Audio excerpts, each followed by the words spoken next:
ఇప్పటికే తెలంగాణ రాష్ట్రంలో స్పెషల్ అధికారులకు సంబంధించినటువంటి పాలన సర్పంచ్ల అధికారాలు కోల్పోయి కూడా దాదాపు 4 నెలలుగా వస్తున్నటువంటి సందర్భం కనబడతా ఉంది.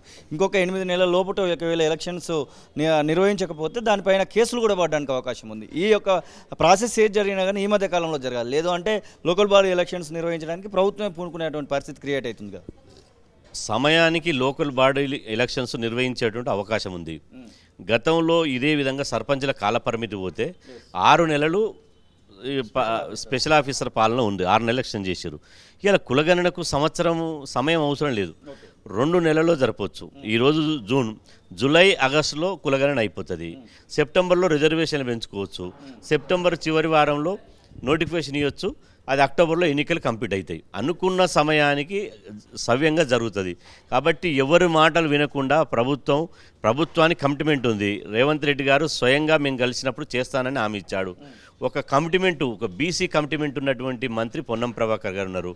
బీసీ కమిట్మెంట్ ఉన్నటువంటి ప్రిన్సిపల్ సెక్రటరీ బుర్ర వెంకటేశ్వర సార్ గారు ఉన్నారు. కాబట్టి వీళ్ళ మీద మాకు విశ్వాసం ఉంది. కానీ బీసీ ప్రజల్లో కావాలని ఈ ప్రభుత్వం యొక్క డొల్లతనాన్ని చూసి, ప్రభుత్వం యొక్క విధానాన్ని చూసి ఇవాళ అందరికీ అనుమానం కలుగుతుంది. ఈరోజు దాదాపు 200 మంది మేధావులు వచ్చారు. 200 మంది మేధావులు వచ్చి అదే ఆందోళన చెందుతున్నారు. అరే బీసీలుగా కేసీఆర్ అన్యాయం చేసిందంటే మళ్ళీ ఈ కాంగ్రెస్ ప్రభుత్వం కూడా ఇట్లా చేస్తుంది ఎందుకు, వీళ్ళు ఇక్కడ చేస్తలేరంటే భవిష్యత్తులో రేపు రాహుల్ గాంధీ ఏం చేస్తారనే ఒక చర్చ తీవ్రంగా జరుగుతుంది. దీన్ని పరిగణలోకి తీసుకోవాలి, పరిశీలించాలి. ఉన్న సమయంలోనే తక్కువ సమయం ఉంది కాబట్టి తక్షణమే మీరు 24 గంటల 48 గంటల మేము డెడ్లైన్ ఇయ్యం, కానీ మీరు చేయండి. చేయకపోతే మాత్రం మా కార్యాచరణ సీరియస్గా ఉంటుంది. గతంలో విద్యా ఉద్యోగాల్లో రిజర్వేషన్లు పెట్టినప్పుడు ఆ రిజర్వేషన్లకు వ్యతిరేకంగా సుప్రీంకోర్టులు ఇస్తేనే కోర్టులకు వ్యతిరేకంగా మేము ఉద్యమం చేసి జైళ్ళలో పోయినాం. అదేం కొత్త కాదు. కేసీఆర్నే ఇవాళ 10 సంవత్సరాలు ఉంటే బీసీలు ఇవాళ ఒడగొట్టి ఫామ్ హౌస్ పంపించారు.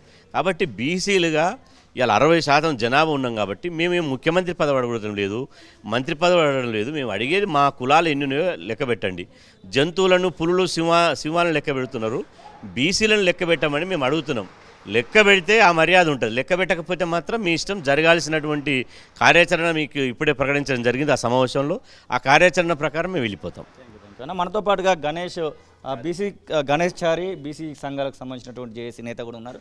అన్న, మీరేం కోరుకుంటా ఉన్నారు? దాదాపుగా తెలంగాణ రాష్ట్రంలో బీసీ కులగణనకు సంబంధించినటువంటి చర్చ ఊపందుకున్నట్టుగా కనబడతా ఉంది. సార్ నమస్కారం అండి. నేను కుందారం గణేశాచారి, బీసీ కుల సంఘాల జేఏసీ చైర్మన్. ఇప్పుడు ఉదయపూర్ డిక్లరేషన్లోనే రాహుల్ గాంధీ గారు బీసీల కులగణన జరిపిస్తామని చెప్పి హామీ ఇవ్వడం జరిగిందండి.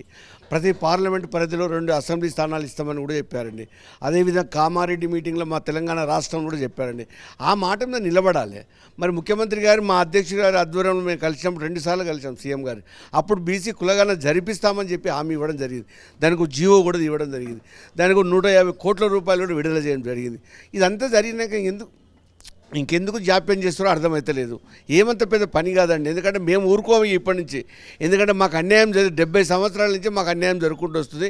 ఇప్పటికైనా కానీ మా కుల జనగణన జరిగిన తర్వాతనే స్థానిక సంస్థలు కానీ మరి సర్పంచ్ ఎలక్షన్లు కానీ జరపాలని మేము డిమాండ్ చేస్తున్నాం. లేదంటే మా అధ్యక్షులు, మా జాతీయ అధ్యక్షుడి నాయకత్వంలో జాల శ్రీనివాస్ నేతృత్వంలో మరి బస్సు యాత్ర పెట్టి గల్లీ దాదాపు 150 కులాలను ఏకపాటి తీసుకొచ్చి ఒకతడిపై తీసుకొచ్చి మేము ఉద్యమం చేయడానికి ముందుంటామండి.